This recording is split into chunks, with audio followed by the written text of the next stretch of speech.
are live in 5, 4, 3, 2, 1.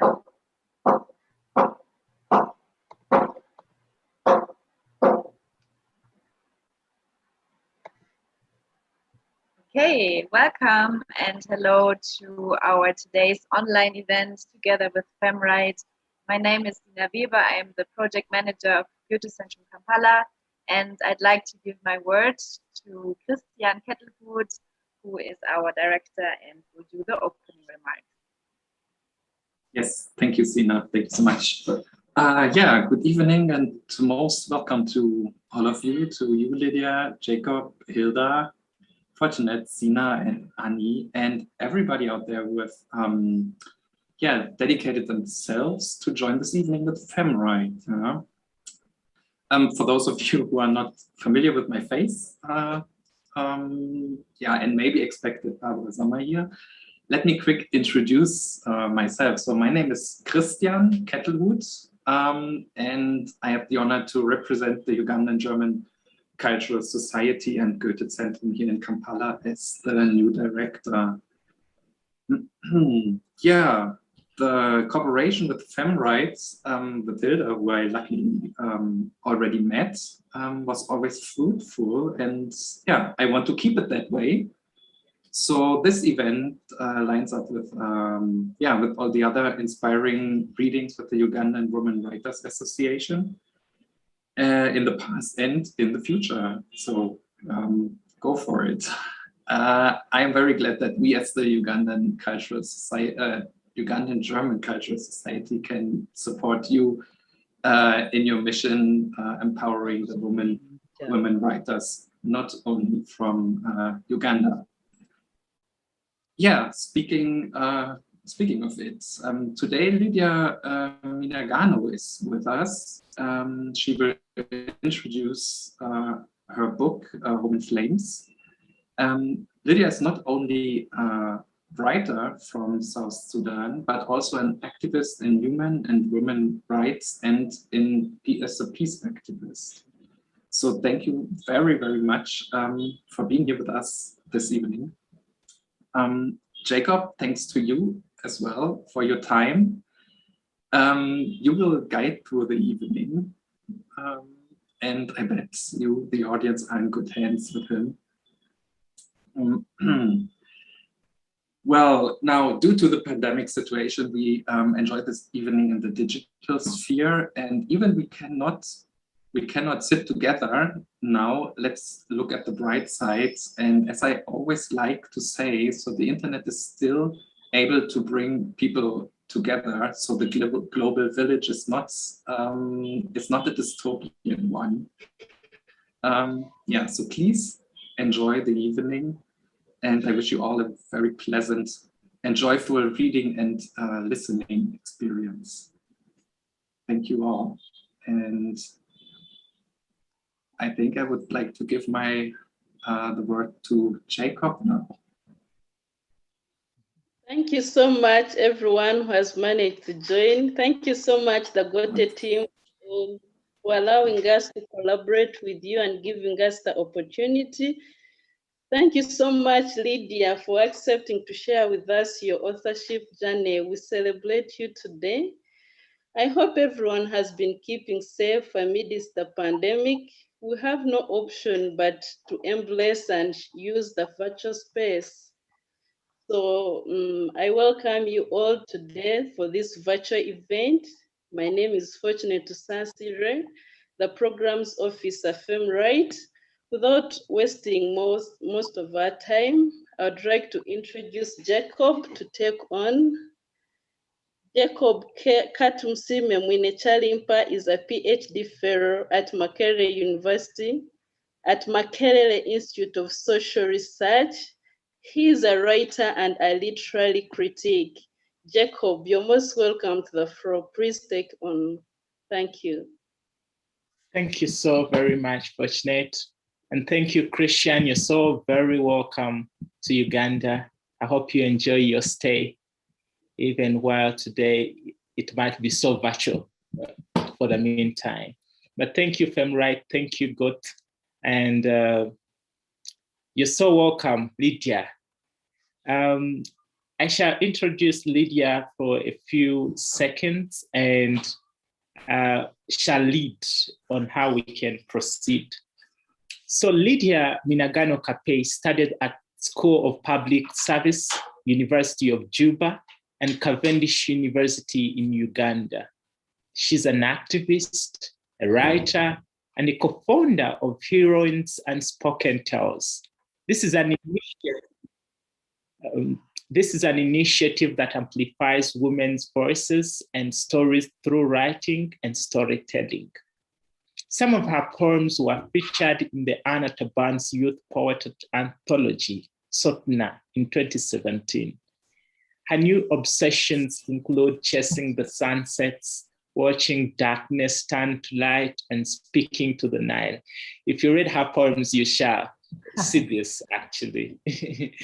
Recently, she's published in FEMRITE's anthology, No Time to Mourn, which was launched in July in Juba. Lydia, you're so very welcome. Thank you very much, Jacob. Hello, everyone. I'm so happy to be part of this conversation. Great. We can't wait. So to begin this off, I think I should let you read from your short story, The Bride's Price. So people can have, watching us can have a sense of your writing and the magic of it, actually. So I will request that you read from page 37 to page 42. You can begin from a paragraph, I think it's like paragraph 2 or 3 on that page. It begins with Mercy's eyes. So. Great. Thank you so much. Sure, I'll start reading. And before I start, I just want to share that this is my very first short story. Usually I write poems, so I'm so excited to be able to share this particular short story with all of you today. So I'll start the reading. Marcy's eyes were drowsy with sleep and worry, but she was afraid that if she slept, she would not hear Peter come in, and then, as usual, he would beat her again for closing the door. She had ensured that her children were already in bed and asleep. She never wanted them to see and hear their father beating her. But somehow they always sneaked in on them whenever they fought.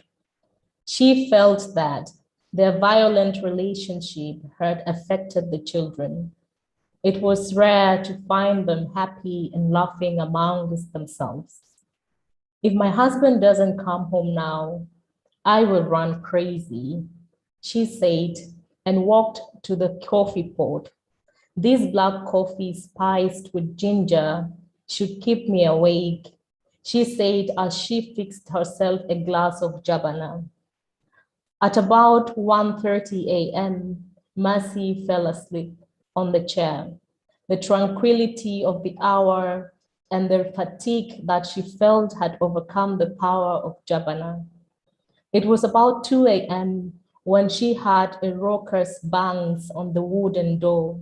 The banging intensified, and before she could reach to open, there was one wild bang and the door flew inside the room. Hardly had Mercy registered the darkness outside and the figure staggering into the house, when Peter hit her in the face. "You stupid woman," he shouted. "Who gave you the permission to close the door when I am still out of the house? Don't you know this is my house? Don't you know I am a man of this house?" He mumbled insult as he dragged himself to the bed with a bottle of Siko still in his hands. The aroma of the local brew made from fermented dates, yeast, and sugar filled the room. However much Peter staggered and sometimes even fell, he never let go of his Siko. He could lose a tooth but not spill any of his Siko. He threw himself on the old bed and placed the bottle at the bedside. In less than 5 minutes, he was snoring like he had worn himself a good sleep after a long day's walk. A few minutes later, Mercy staggered up and tiptoed to the children's bedroom. Your father is back, my dear children. The waiting is finally over. Sleep well, she whispered. She was glad that the cares in the house had not woken them up. She sat in the sitting room and pondered her situation. What would my life be like if I had completed secondary school and married a different man? What would my life be if I left him? The thought of leaving him bothered her so much, and the more she wished it were possible to unthink it, the more she thought about it. She fell asleep while enveloped in thoughts of her life with or without Peter. The pain of the bruises woke her up from sleep earlier than usual. She took some local herbs to help numb the pain. My husband will need something to eat to deal with his hangover, she said, as she dragged herself into the rakuba and lit fire to make medida. She poured the remaining flour into the pan. When the porridge was ready, she filled her husband's mug and placed it next to the bed where her husband slept. He was still asleep. Mercy cleaned the house, showered her children, and took some vegetables to the market. She always planted vegetables at her backyard. After she sold them, she bought half a kilo of Dura flour and sold. She got back from the market at about 2 p.m. She boiled the remaining vegetables with kombo and made a cider. She was ready to serve her family a decent meal for the day. It was not until 4 p.m. when Peter got out of the room. Mercy had already prepared his bath water. He showered, dressed up, and sat under the neem tree in their compound. He switched on his radio, and loud music flooded the compound. Mercy served him with his portion of the vegetables and a cider and sat next to him as he ate. Until then, they had not talked about the previous night or the nights before, or the nights he had spent away from home. Sorry. By the way, Mercy started. Uncle Paul said, you should call him once you are back home. He was worried about you when I went to their place to ask if you were there. He even offered to help me search for you yesterday. Peter fumed with rage. How dare you look for me at my relatives or even friends' homes?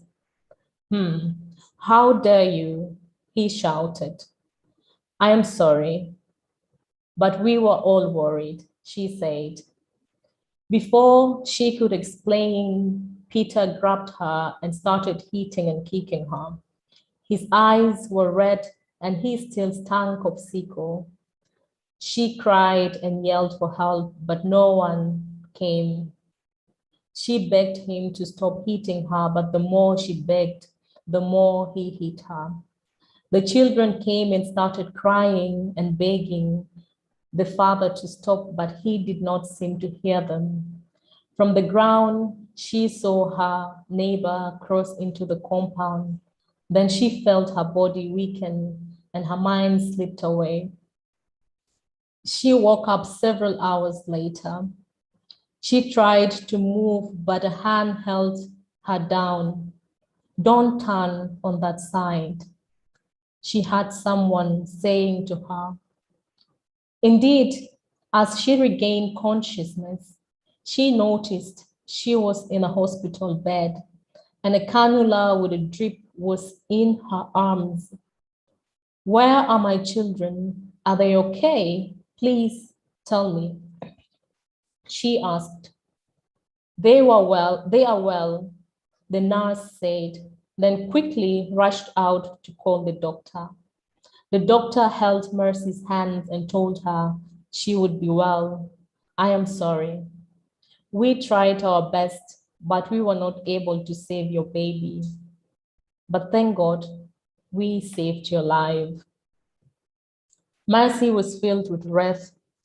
Her 2-month pregnancy was gone. This was her second miscarriage as a result of her husband's beating. Doctor, she called. Yes, the doctor responded.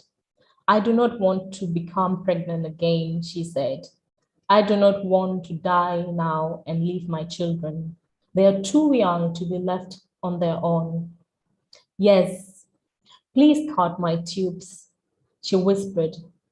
The doctor responded non-committal. Will you do that for me? She insisted.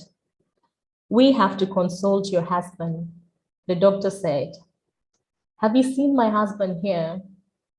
This has nothing to do with him. 3 days later, she was discharged from hospital. She felt a lot better. She was glad that she did not have to worry any longer about getting pregnant or having more children.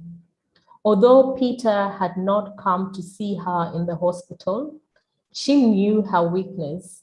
She would forgive him the moment she saw him. Her sister Vicky, who had been taking care of her, accompanied her home. Mercy was happy to be back home with her children, but the moment she entered the house, it disgusted her. She could still smell the blood that she had shed in the compound, and everywhere, images of the neighbors who always gather to watch them fight and try to separate them replayed in her mind like a film. She could hear their murmurs, which now sounded as loud as club music to her ears. The last fight had been one of the worst. He could have killed her. Slowly, Mercy got up and walked to her bedroom. Come and help me, she called to her sister. What are you doing? Her sister asked. We are packing my clothes, she responded. Her sister stood and watched her pack all her belongings and those of her children. She packed everything in one big Osofia bag. The sizzle was strong enough to carry everything, unlike most imported plastic bags. I am going back to my parents' home, she told her sister. I am leaving Peter, this time for good. How? Why? Mercy, how? The sister asked, confused. Yes, I am, Mercy said. And I am sure you can answer all those questions yourself. No, you can't leave Peter. Listen to me. This is your home. You cannot leave. These things happen all the time. You think you are the only woman who gets hit, she said. Mercy looked at her sister and continued parking like a deaf person, like she had not heard her. When she finished, she called her children who had run to the neighbor's house to tell them that Ma was back. Come, put on your sandals, we're going. Where are we going, Ma? They asked.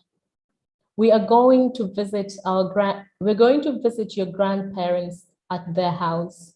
She lied. The children were excited. They loved the story time and the cuddles their grandmother always gave them whenever they visited. Her sister sighed in confusion as Mercy walked out of the door. She knew Peter would look for her and bring her back home that very day. This was not the first time she was being beaten. Sunday was beaten too, but she didn't leave her husband. How many times would someone like me leave? if beating was reason enough to make women leave their marriages. She asked. Mercy did not respond. Instead, she walked faster. When Mercy and her sister reached their parents' home, they found their mother cooking. She came out of the rokuba and gave her grandmother's signature hug. She was happy to see her daughter and her children, but she was confused when she saw the big Kosofia bag full of clothes. She refrained from asking in front of the children. Mercy joined her mother in the kitchen and told her that she did not want that marriage anymore. I have come back to stay at home, she said to her mother. The lofraga the mother was using to stir sauce on the fire fell out of her hands. My daughter, she said, such a thing has never happened in our family. A well-raised girl cannot leave her marital house. What would people say about us? How would your father and I be looked at in this community? Failed parents? What do you want to happen to us? But mother, I have lost my baby again, and he is to blame, she said. And I almost died, she added with a shaky voice. Her mother paused and looked at her with concern and pity. I am sorry you have had to go through that, the mother said, but you cannot leave. He paid your entire bride price. You cannot just leave your marriage like that. The elders will have to meet and discuss the issue. They will let you know what to do. Mercy tried to make her mother understand her situation, but no amount of words could justify her reasons for leaving. Later in the evening, her father called her to tell her she must go back to her marital house. Such issues can be solved amicably, he said. Mercy did not leave. The following day, her uncles, who had organized her arranged marriage, held a family meeting to address this issue. In the meeting, one uncle stood, cleared his throat and said, "There is nothing to discuss here.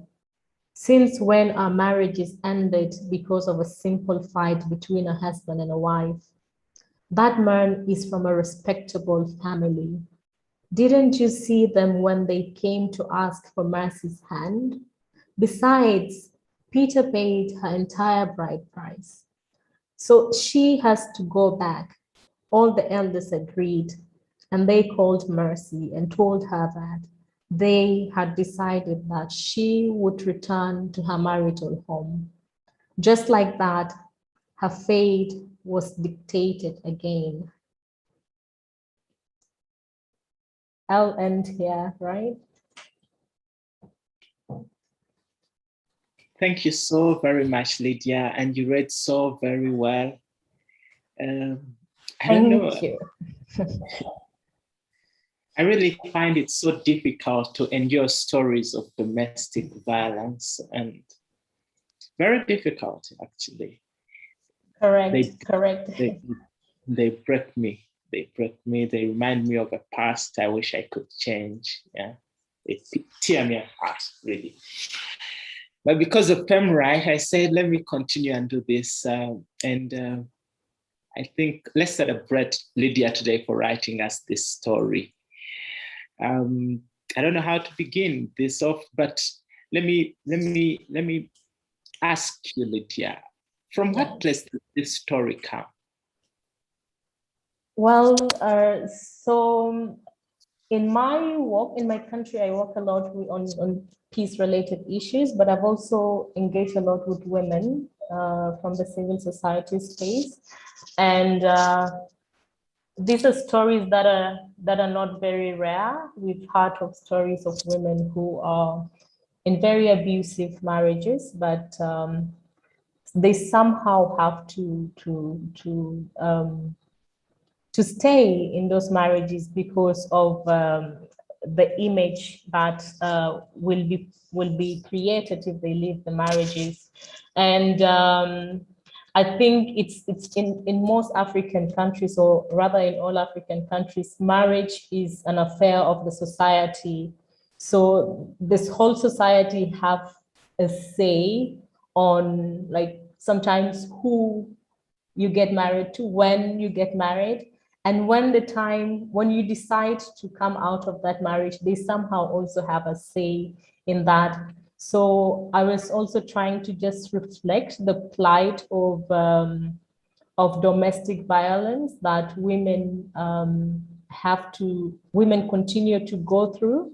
Some of them are able to break through, to break themselves free from such abusive marriages, but some of them are not able to. So this is based on stories that I've heard. It's, of course, it's a fiction. It's not a real life story, but then it's just, I got the idea from different cases that I have come across as in my line of work with women in different sector.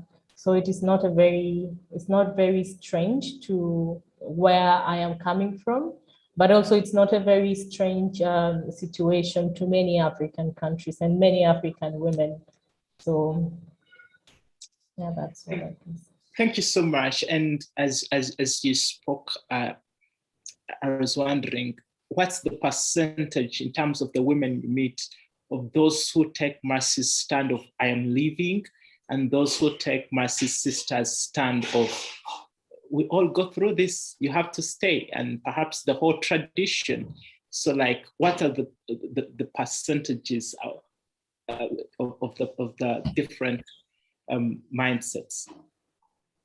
I may not be able to give the exact percentages, but I would like to believe that majority of women are still stuck in a situation where they are trying to keep the image of the society, the image of their families at the expense of their happiness, at the expense of their well-being, and at the expense of what people would think about her, what people would think about her family.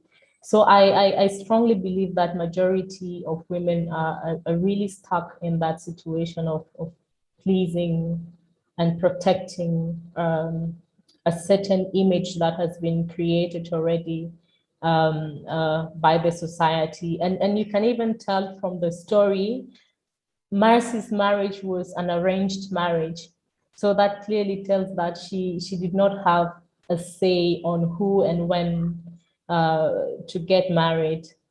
So I think that now implies the same, like, as she wants to come out of that marriage, the same people who have made that decision for her, they're somehow coming back to intervene, to make the decision for her again and again. Yeah, so yeah, I don't have the exact percentages, but I really believe that a lot of women are going through this, and very few are able to stand firm and take the bold step of walking away. And in most cases, the women who take the hard decision of walking away, that means they are disobeying the families and the quote unquote the elders in the families, the decisions that they think is correct for her. That means sometimes they have to go through a situation where they cut off from their families. Nobody wants to talk to them. They're seen as women who are living out of uncultured, if I can say, they're seen as uncultured women who do not want to preserve the cultures and the ways of communities. So that also comes with its own difficulties, because such women, you have liberated yourself, yes, from that marriage, but then in most cases they find themselves in a situation where it feels like an island, because your family or the people who are very close to you, in most cases, they will push you away. And so you'll have to deal with the depression and the challenges that comes after living an abusive marriage on your own. So it's either way, it's such a difficult situation for women who choose to stay and those who make the bold decision to leave abusive marriages. Well, thank you so very much, Lydia. This is our story. I think the bride's price is a story about the price we pay for not challenging tradition, for not questioning the societies we have grown up in. For example, for dignity's sake, our mothers are told every day to endure domestic violence. And like you show in the story, even this dignity is not about them, it's about their parents and their elders, those who decide for them. And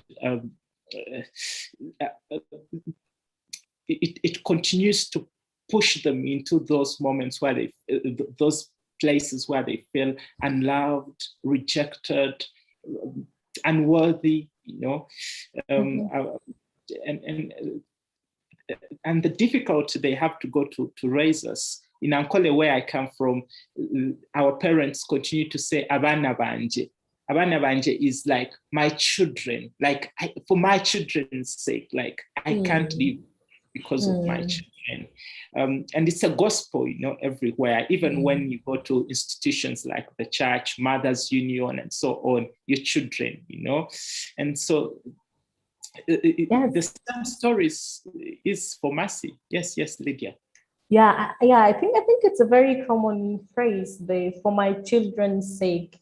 Yeah, we've had this from so many women who continue to stay in abusive marriages. They think it is for their children's sake, but the reality is, like, abusive relationship, it puts you in a place where you may go through depression. Mentally, it puts you in a very unhealthy space. And as a mother, and you have children, if you are raising your children and you are unhealthy, they can easily, you will not be able to give them the best of yourself. You'll not be able to give them the best upbringing that you could have given them if you are raising them from a place where you have your mental state is really well. So I think these are things that women really need to also consider when making such decisions. I know there's a lot of dynamics around issues of domestic violence and women choosing to stay or leave. What I would really want to highlight is the issue of economic independence. So there's also this situation where women choose to stay in abusive marriages because maybe it is the husband that have the upper hand when it comes to finances or the economics. So that is also one factor that makes many women to persevere such marriages and not leave. But I mean, I think I just want to encourage women that you can if you decide that you want to leave, I think there is always a way. You can be able to make it out there. The main goal should be you being in a healthy state of mind, so that you can also be able to raise your children well. So that should be the main goal. And yeah. Thank you, Lydia. I don't know how to emphasize that. If you feel it's time to leave, do not hesitate to leave.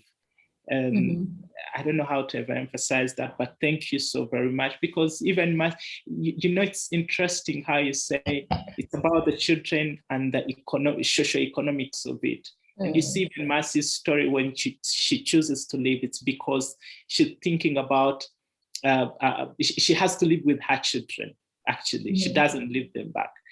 And when she chooses also to leave, she has this idea that, look, even when I was at his place, I didn't see money coming through. So let me leave and start my own life, you know, that independence. Maybe I can ask, what are your own feelings towards Mercy? I can predict, but yeah, let me hear it from you. Well, I think Mercy, I think she has tried to be the good girl, the the good girl that according to the community standards, but I think she is tired. And I think Mercy is someone who has dreams, not only for herself, but also for her children. And she is willing to take the step. So I would say Mercy is this someone who is saying, if I have survived the jungle of abusive marriage, I can as well come out to fight in the jungle of economic hardship and whatsoever, and I will make it through. So Mercy is this woman with dreams. Some of her dreams shattered when she was forced to get married, because at some point she was reflecting on what her life would turn out like if she had finished at least secondary education. So she had some of her dreams shattered because of this marriage, but I think she still continued to dream, and she is taking the bold step to make her dreams come true. So yeah, I would say Mercy is such a courageous woman. Thank you so much. I also think she's courageous, even when she really fast hesitates to make some decisions. And you know, as I read your story, it was interesting how we come from diverse sociocultural backgrounds, yet we hold the same certitudes. For example, Mercy's mother tells her that the channel to a man's heart is his stomach. Do not let this saucepan spend a day without being put on fire. Here where I come from, the same story. You know, you grew up listening to this rhetoric everywhere as advice on making a marriage work. How true this is, I don't know. Perhaps at the end of this session, we shall invite the Marriage Fellowship to comment. Hilda can be preparing to comment on this. Let me turn to something else, your use of language. So you use both English and bring in the register. I don't know which languages. So I use English, and at some point the Juba Arabic. Juba Arabic. So I mean, I was born and raised in Juba, and I speak Juba Arabic, and that's literally my first language. So yeah, I use Juba Arabic, and I can, because I find that there's some words that I just don't know. It would not make sense to explain them in English, and it would be a sentence to like give a better translation or maybe explanation. So I just use Juba Arabic.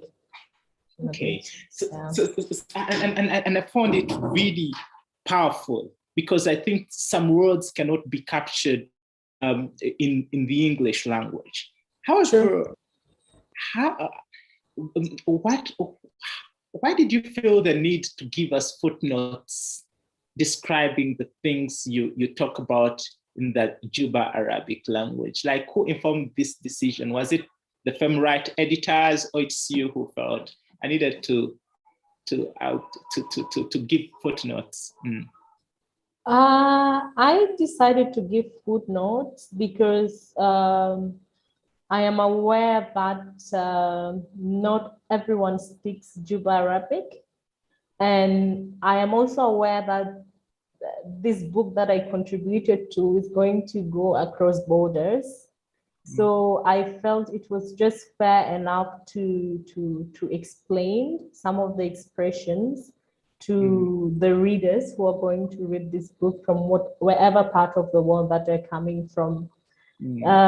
So maybe that would also be an introduction of the readers to the language that I speak here. So you never know, one day when they come to Juba or to South Sudan, they will have a word or two about the language that is mostly spoken here.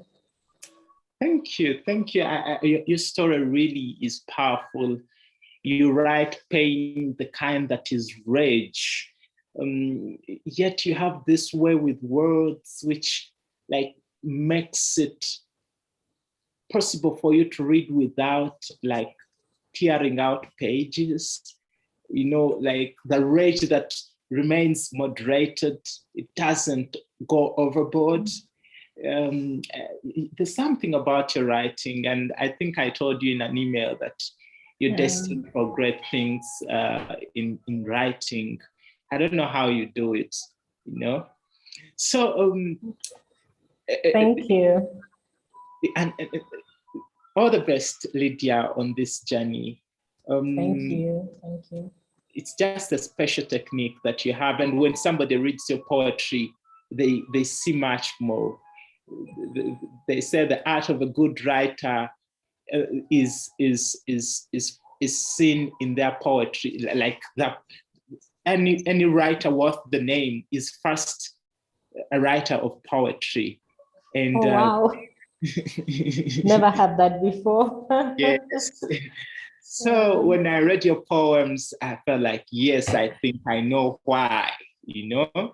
And perhaps this is a moment for us to reflect also on your poems. These are poems that talk about war and its disruptions, possibilities of reconstruction. And everyone watching out there, you really want to listen to Lydia's poems. So can I ask you to read us make a choice of your own from your poems, the unpublished poems. The unpublished poems. Yes. Okay, great. I'm actually excited to share one of my unpublished poems because the poems that I've published mostly talks about war and that, but so the poem, one of them unpublished poem that I'll share is called Allegiance. Allegiance. So I pledge allegiance to the stripes on my flag, to the stretch marks on my mama's back. I am a daughter of she warriors who reigned before my mother, descendant of kings, who stayed the course until they met their fate. I pledge allegiance to my ancestral struggles, to the selfless warriors who lay their lives for us to see today. I pledge allegiance to the mountains, the forest that stopped the bullets from reaching their skulls. I pledge allegiance to their resilience. I pledge allegiance to the waters of the Nile, our first baptism, our source of sustenance. I pledge allegiance to no tribe. In our diversity, I have found my pride. I pledge allegiance to no leader, but to principles and policies that can make us thrive. I pledge allegiance to no color, for I find beauty in them all. I pledge allegiance to no tongue, for each one of them is spiritually ordained. Wow. So, yeah. Thank you. That's great reading and great poetry. You can't believe I wanted to ask a question from that poem. Oh, and now really? that you choose it, let me ask the question. Please. What's the poem? Why did you choose that poem? Perhaps we can begin there. That's actually, it was a very difficult choice. I find it very difficult to choose which poem to read from my poems because I'd like to think I love them all, but this is one of my very favorite. And coming from, I was just reflecting when I was writing these poems, I was reflecting on so many things. I live in a country that have just emerged, gained independence after so many years of conflict, and we went back to conflict. So like we have histories of wars, but then that means we have history of people who have sacrificed to make South Sudan what it is today. And some of these people are forgotten. And we are stuck in this situation where our loyalty and our commitment is to different things, but we're not, our allegiance is not to our flag, our allegiance is not to what holds us together. It's not like in most cases, I mean, people, their allegiance are to like communities, to tribes and all that. So I am just trying to express that. I would say this is an expression of my love for this country, and just me saying that I appreciate the journey of the people who came before us, their sacrifices, the martyrs, and also to say that I look at South Sudan beyond our tribes. I look at South Sudan beyond what color of the skin we have, because this is a very diverse country. There are different kind of people. So I was just trying to communicate that I am all of you. I feel a South Sudanese, like in all these different groups. I just feel like I can fit in. I want to fit in. I want to be part of each and every group. And I was trying to communicate that the differences in our languages does not make us different people. It just makes us unique people, but you know, we are binded by the core of humanity. And yeah, I mean, to me, this is just me expressing my love for my country and the people and our history and our past and like everything that makes us who we are, everything that makes this country what it is. Yeah. Wow.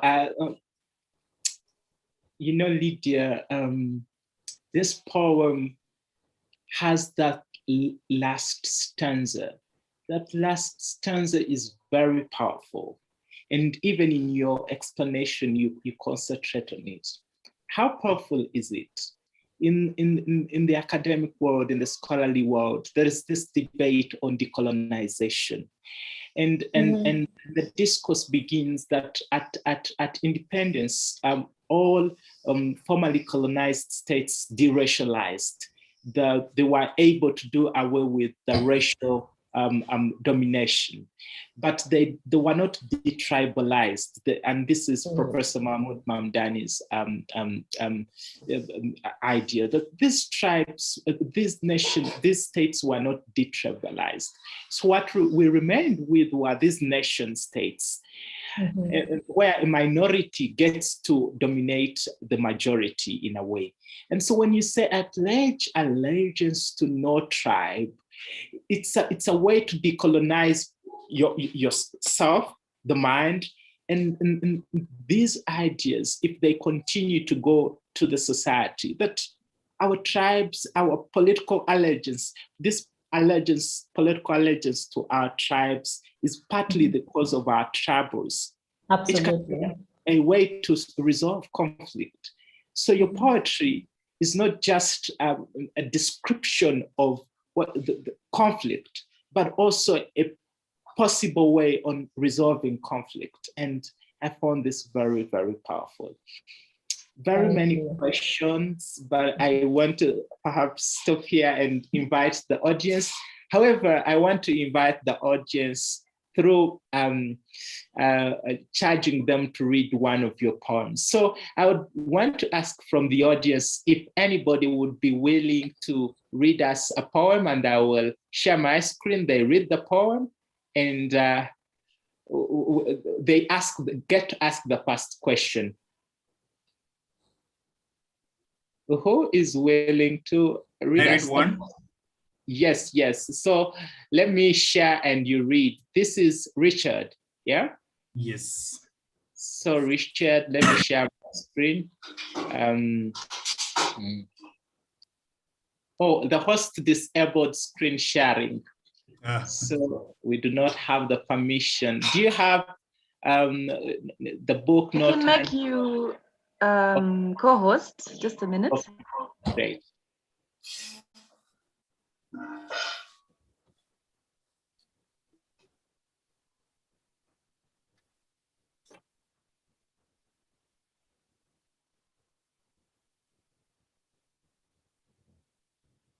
All right, so let me try. Thank you so very much, Weber. Was it you? Yes, Zina Weber, that's me. Okay, great. So I'm sharing my screen.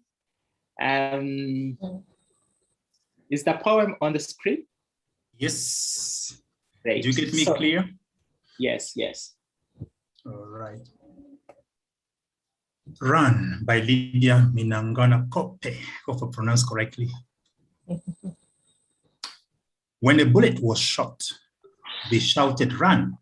Instead, I stood still and watched. As gunpowder filled lonely air, I wondered, what is it that I have to run from? Death? Why will I run from death when I have died countless times already? See, this body is a tomb, a walking dead, a ghost. I have buried enough pieces of me to form a cemetery. I die every time a bullet cuts a branch of my family tree. Don't you sometimes wonder why I buy myself flowers?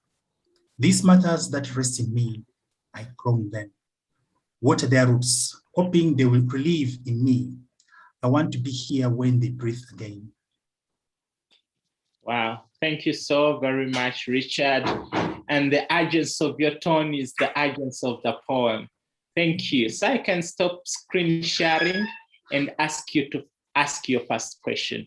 Okay, thank you. Thank you, Lydia, for sharing your story with us. I think it's a very good one. I really think everybody should make it part of a family library, in my view. My question is, as you probably know, normally writers like you are referred to as the unrecognized legislators or the fourth legislators in the order of things. I just wanted to find out from you. I know the book has really come out, it's quite fresh.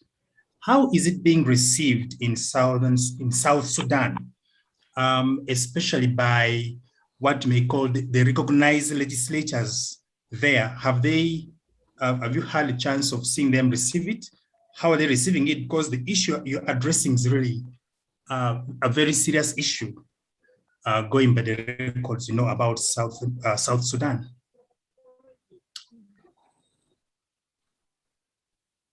Great.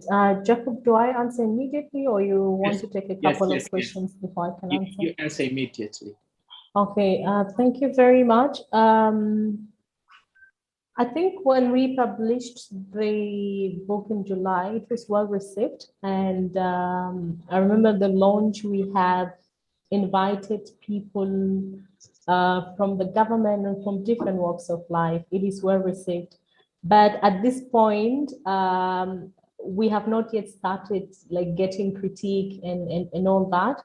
But that is partly also because there are not so many copies that has been distributed in South Sudan as for now.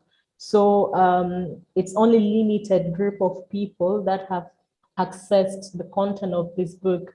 And so from the people who have accessed the content of the book, the reception has been really, really good so far.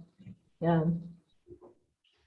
Great, thank you. And then that takes us to a question Hilda posted in the chat. You acknowledge that the book was well received. And Lydia here is telling us what was happening behind the curtains, that you took so long to agree to publishing of this story. So she asks that as editors, they found this a great story, but you are hesitant. So could you say something about it? Okay, so like I mentioned in the beginning, so usually I have been writing poetry. So the Bride's Prize was my very, very first short story. So I was not really sure whether it was good enough to to share it with the world yet, but yeah, just like Hilda was sharing, I think we had a lot of background chat with Hilda, like trying to tell me, well, the content is worthy enough and all that. But I also think this is something that writers also usually struggle with, because I just feel like when you write, when you put down a content, you open yourself up for criticism. So and you're not sure what kind of feedback is going to come from the audience, from the people who are going to read it. And so yeah, I think at some point I was building that wall to cover myself, because I was not sure of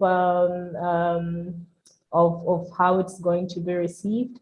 But I think I reached a point where I said, okay, let me just try this and share this piece of my writing with the world, and then wait for whatever feedback will come. Because I think there are two things. It's either people will like it and appreciate it, and if people don't like it and they tell what they don't like about it, I will get to learn from whatever feedback that I am getting from the people. So I just took that as an opportunity for me to hear what people get to see, and maybe I would learn a few points that would also add more value to me in my writing journey. It's 8 years. But yeah, it was. I'm glad that I finally took the big step to share this this story in the No Time to Mourn anthology. In fact, after it was published, I was not able to read it, because I really did not want to go back through the process. But again, it's also what you said in the beginning. The bride's price is such a painful story that whenever I am trying to read it, it makes me feel some sort of way.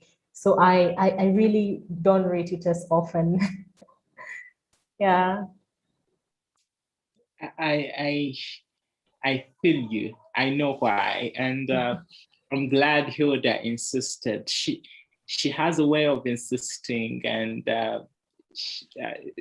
Hilda, do you want to say something about it? Yeah, I think maybe before Hilda said something, I think that insistence and my ability to just put that story into that collection, it has given me a different level of courage to now say, well, Minagano, you can be able to write, you can be able to try writing more short stories now, as opposed to just sticking with poetry. So I think it has pushed me out of my comfort zone. Now it's just putting me out there to try new things, which I really like, and I am appreciative of it. Thank you very much, Hilda. You are welcome. Welcome, Lydia. I Lydia. want to read another comment I posted, which is that now you are in the open and the wall that you were building is shattered. So just churn out more stories, and more love to you, more love to your writing. I really, really look forward to reading a lot more from you. Thank you. Wow. Thank you. Hilda is a really encouraging mother hen. You know, she's always going to force you to do things, and you'll be proud you engaged. So Yeah. I don't know if there are other questions, or I proceed with mine. Juan, would you want to say something? Are there questions on YouTube or on social media that people can bring me here, because I can't get to read them that side? So fortunate, I don't know. Yes. Jacob, can I come in now? Yes. Yes, because I need to quickly do this. Let me first of all congratulate Lydia for doing what she has done, and somebody who has been able to migrate from poetry to short story. So the next stage, I think, will be the big novel. and that migration. I mean, just like she said, I also started out as a poet for many years until I discovered that I needed a bigger landscape to express myself. And that landscape I found in writing fiction. I thought I would go back to poetry, but I found myself stuck with fiction. Well, I will hope that she can always combine the two in future. I want to just say a few things about, firstly, let me thank Hilda for putting this together. I've had a long history of association with FEMRITE, and I'm always happy to see female writers being encouraged. And the story from Lydia is unfortunately a common story in Africa, just like you said. Here in Accra, Ghana, where I currently reside, there is a very big facility put together by the UNFPA. They call it Refuge for Women. It's a refuge for battered women. And when the building was open, it was a very beautiful building, but sadly, the reason for it made people feel very sad. A beautiful building to host battered women. And this brings to my mind that we should probably come together and find a solution or profile ways by which African relationships or relationships among Africans can be better managed than what we are seeing. I don't have the solution, but I guess it's something I'm just trying to the younger people, Hilda, Lydia, Jacob, and Co, to see whether we can come together with look for maybe an NGO or something. I don't know, because the story is all over the place and it's a bit depressing. For me, I want to end by mentioning the writers' residency, which I've been running for the last 12 years in Nigeria. And I want to say that we've been lucky to host, as of today, about 120 writers from 12 African countries, including Uganda. About 8 Ugandan writers have been to the residency, and I'm so proud of the achievement. And I'm throwing an open invitation to Lydia to come over to the residency and also finish maybe your next big manuscript. Jacob too can come when he's free, and I mean after his PhD. But this is just to let you know that all over Africa, I'm so happy that people are very active. We have book clubs, we have writers associations, we have writers residencies, and all to make sure that our writers continue to write. Thank you for allowing me to interact with you, and I hope that we find a way to host Lydia one way or the other in power or somewhere else in the nearest future. Thank you. Thank you so very much, Dr. Wale. And Lydia, please, I should encourage you to go to the residence. Yes, I mean, I look forward. Thank you very much, Dr. Wale, for sharing information about the residence, but also for reflecting on what is going on in Ghana in relation to the short story that I have shared. And I think it's just an affirmation that this is a condition that is not only happening from the context that I have written it from, but it's a very generic problem that many African countries are grappling with. Thank you. Juan, do you want to say something? Before I ask Lydia some other questions. You have an appreciation message here, but would you want to say something?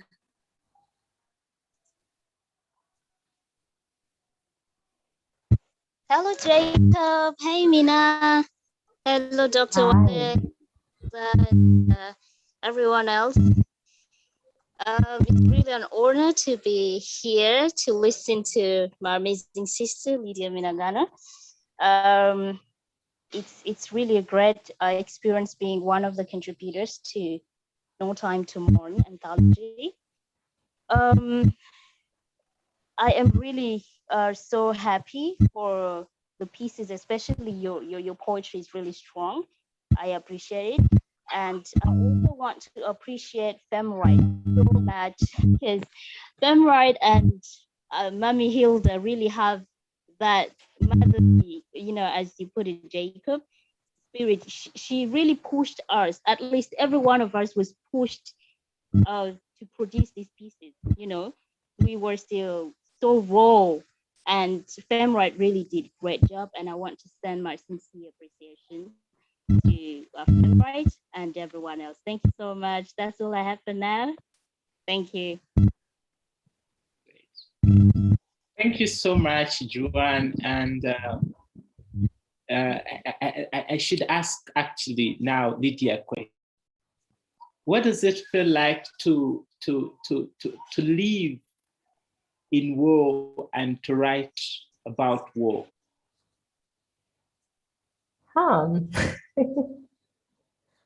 Well, that's such a difficult question.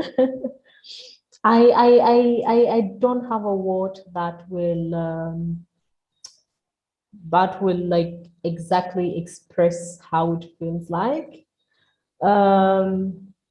So I mean, I consider myself as a war child. I was born during the Sudan Civil War, and so 2005 we got the Comprehensive Peace Agreement.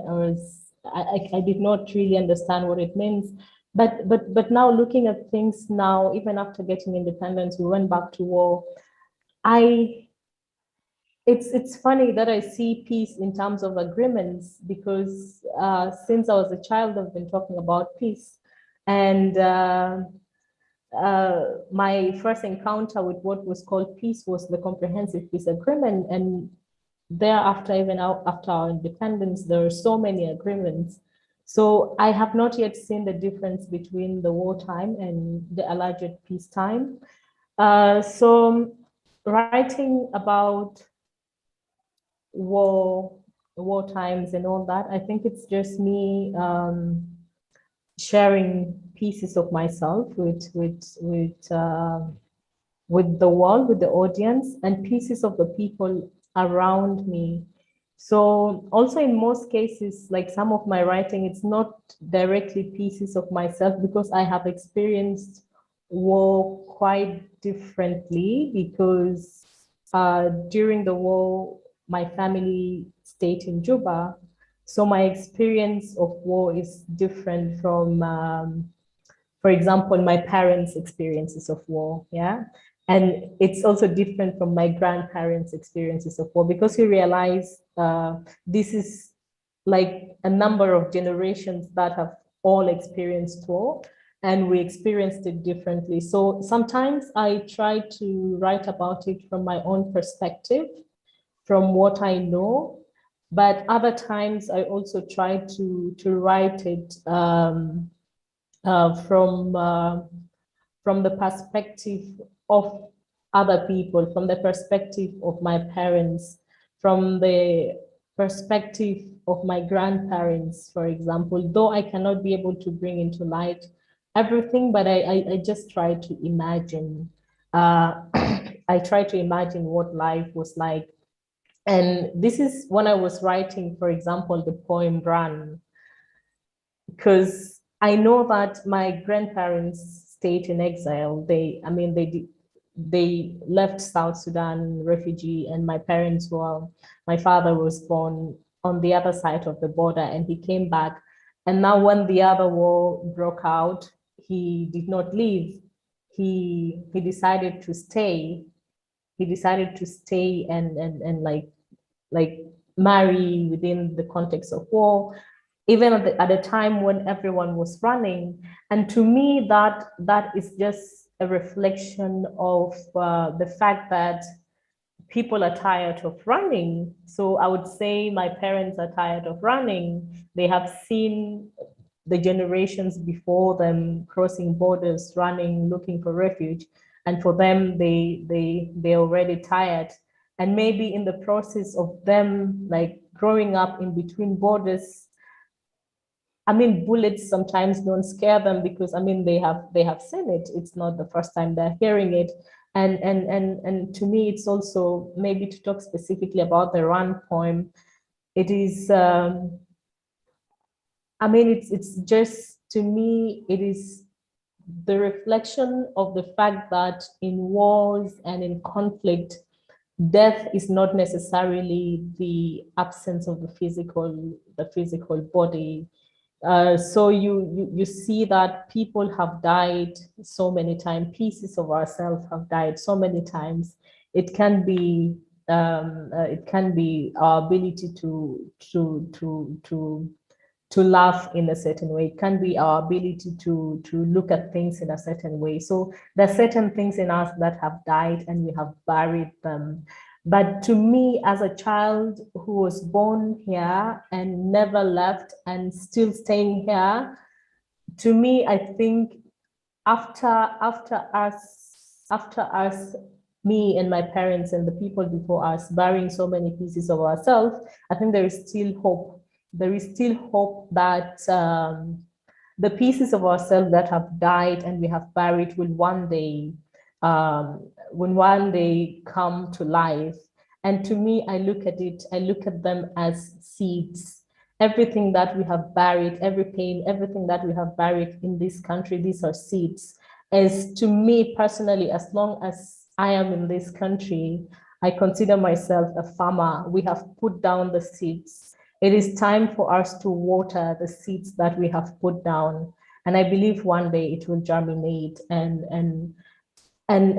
maybe not our generation, maybe not my generation, but the generation that will come, they will eat the fruits of that seed that we have buried. So yeah, that's how I look at my war and peace experience. There's really not a word or a couple of words that can sum up that experience. And like how I feel about it also changes from one point to the other, depending on the circumstances and so on. Yeah, but people experience war differently. So my experience will be completely different from someone who, for example, whose experience of war is having to run across the border and living as a refugee. So the experience would totally be different. But writing from that perspective is really confusing. Sometimes it's painful, but sometimes it's also liberating, being able to put out whatever battles that is going on in your head, in your heart, being able to just put it out there for people to see. It's more like you're setting yourself free. Yeah. Wow. What an attitude. What an attitude. And I don't know what kind of person you are, but I think this is an attitude worth emulating. One that it's not about, even your attempt at reconstruction is not about you as a person, because you might never live to see the fruits of the seeds you are sowing, but perhaps future generations will come to benefit from these seeds. What an attitude. And perhaps this should push me to your activism. So what forms of activism are you engaged in, Lydia? And yeah, maybe let me first pose that. Well, so I think for the past few years I've been with the civil society, pushing for, so from, if you follow South Sudan political political processes in the past few years, 5 years, 7 years. You'll know that we had a conflict in 2013, and that conflict had really dragged us back as a country. And subsequently, there are a number of peace agreements, like 2 major peace agreements that are signed. But unfortunately, this peace agreement really doesn't mean peace to us South Sudanese who are living here. So my activism is mostly around the peace processes, like pushing for peace implementation and pushing for inclusion, most importantly, inclusion of the non-political groups, the civil society, the women, to be part of parcel of such conversations, but also at the same time, trying to monitor these processes to ensure that the voices of the people, the voices of the citizens are reflected in those conversations, but also making sure that people know what is happening at the top level, the top political level, and people at the top political level are aware of what the people at the grassroots want. So yeah, basically for the past few years, this is what I have been doing. My activism rotates around that line. Yeah. Thank you so very much. And perhaps this is partly what informs some of your poems, poems about hope. Yes, yes. Yes, absolutely. Absolutely. I mean, I would say a lot of my poems and writing is around the topic of peace. It reflects on war. It reflects on hopes that we have for this country. It reflects on our shared struggle. And yeah, so it's greatly based on experiences, but it's also greatly informed by the kind of work that I engaged in. And it's also my hope that poetry and writing can also be used as a tool for advocacy. That's why, I don't know, you read in my biography, we're doing something called Heroines and Spoken Tales. So to me, it is my hope that now when we tell more stories of women, like some of the stories are based on facts, even though they're not quantified, they are facts. So such information can also be used as a reference for evidence-based advocacy. So yeah. Great. Thank you so very much, Lydia. Can I, from that point, ask you to read one of your poems? You read 2, actually. You can read, I'll make one choice, you make the other. I will ask you to read Hope. No, Here, I think. Here. Here, okay. Yes, and you can also read one of your choice. Can I read the one of my choice from the unpublished one or from the anthology? You choose. Okay. So I will read the one you have chosen first. The poem is called Here. Here I am shattered, but every shred feels whole. Here I find bliss for my soul. Here my name embodies gleam like that of the stars. Here the Nile sings for me. The birds wake me up here. We sing to the moon, the sky baptizes us here. I indulged to the warmth of the sun here. My feet kiss the melanin soil here.